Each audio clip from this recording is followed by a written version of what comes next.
Salut tout le monde, c'est Vixelor. Aujourd'hui, je vais vous parler de l'école. C'est moi, wesh.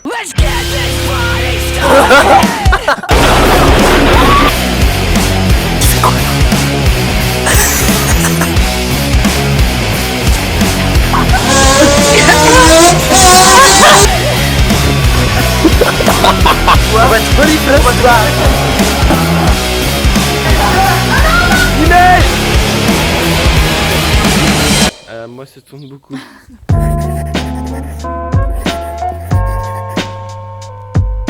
J'ai passé toute ma vie à l'école et j'en ai des choses à raconter. Aujourd'hui, cette période de ma vie s'est terminée Mais on récemment. passe à la promesse d'embauche, ok, si ça te va, moi de mon côté j'ai... Et en guise de souvenir du bon vieux temps, je t'explique les entraînements que je faisais pendant mes périodes de cours et sans aller à la salle. Accessoirement, je vais aussi te montrer comment je me suis organisé pour les repas. Let's go!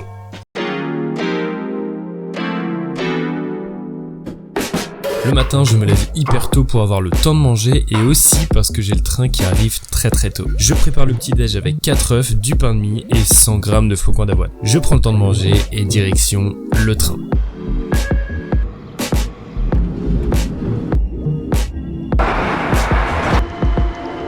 L'école, grosse période de ma vie quand même. C'est là-bas que j'y ai eu mes premiers potes, mes premiers amours et mes premiers dramas de la vie. C'est là où j'étais content d'aller car je savais que j'allais toujours y trouver des gens que j'aime et qui me font du bien au quotidien. Par contre, je détestais y aller à cause du travail. Dans de nombreux cas, j'étais pas intéressé par les cours et je m'ennuyais beaucoup. Mais n'est-ce pas là le prix à payer pour avoir une bonne vie sociale? J'en garde d'excellents souvenirs et je conseillerais à beaucoup de personnes de continuer les études rien que pour ça. La matinée se termine et c'est l'heure de manger. Eh oui, parce que pour suivre une diète pendant les cours, faut préparer à manger la veille pour le lendemain. C'est comme ça que j'ai réussi à tenir ma diète sans difficulté toute l'année. La journée se termine et il est temps de rentrer pour le meilleur moment de la journée, le sport. Et crois-moi, je t'en ai fait des programmes à la maison.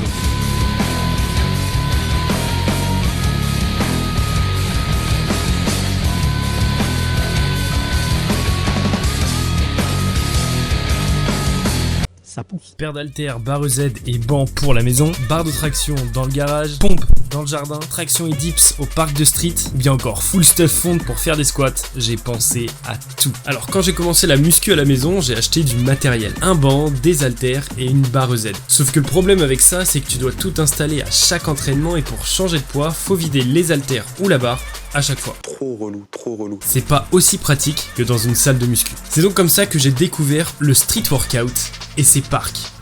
Un programme simple, 30 minutes de traction, 30 minutes de dips et 30 minutes de pompe, que tu peux varier avec du 5x5 ou tout autre programme. Personnellement, j'ai adoré faire ce programme car ça changeait de ma routine habituelle et il n'y a rien de plus satisfaisant que d'augmenter ses reps sur des exercices comme les dips ou les tractions. Parfois, il m'arrivait de lester pour augmenter la difficulté. C'est trop satisfaisant ça.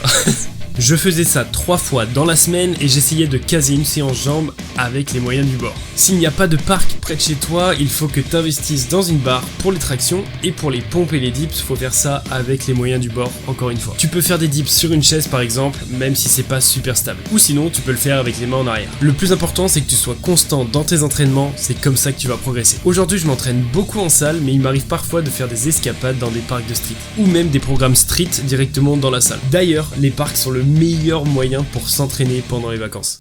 Avec cette vidéo, j'espère que j'ai réussi à te motiver à faire du sport à côté des cours. Moi de mon côté, je dis adieu à la vie étudiante et road to la vie d'adulte.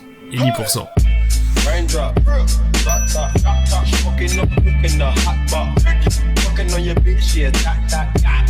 Cooking up, open the crock pot.